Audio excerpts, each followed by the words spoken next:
Donc le principe de la séparation de phase, c'est assez simple en fait. Vous prenez un lisier, vous le pressez et vous obtenez une fraction solide et une fraction liquide.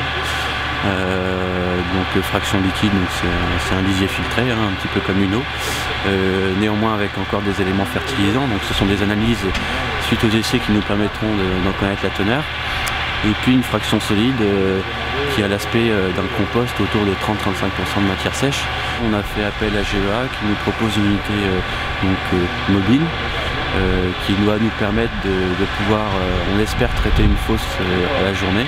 Le débit va être très variable en fonction de la matière qu'on va apporter à l'outil, d'une part, et surtout de la phase solide qu'on va vouloir obtenir, soit un type compost, où là on va pouvoir presser et obtenir un produit qui va être entre 25 et 27% de matière sèche, mais avec ce produit-là, houle, on peut aller jusqu'à 35 de matière sèche, qui correspond aujourd'hui à des besoins pour notamment faire de la litière verte. En capacité de production, on va pouvoir traiter de 20 à 35 mètres cubes. La séparation va se faire par une pression qu'on va exercer sur les rouleaux par un système de pneumatique qui est très facilement réglable avec des systèmes de capteurs. Donc on va régler les débits d'air pour exercer plus ou moins de pression sur les rouleaux, ce qui va générer un produit en phase solide qui sera plus ou moins sec en fonction des objectifs que l'on souhaite.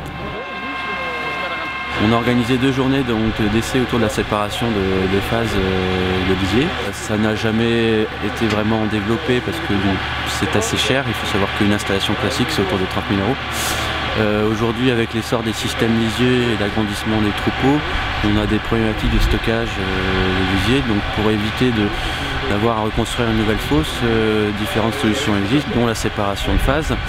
Et justement, pour pouvoir avoir recours à cette solution-là, on mise sur le collectif.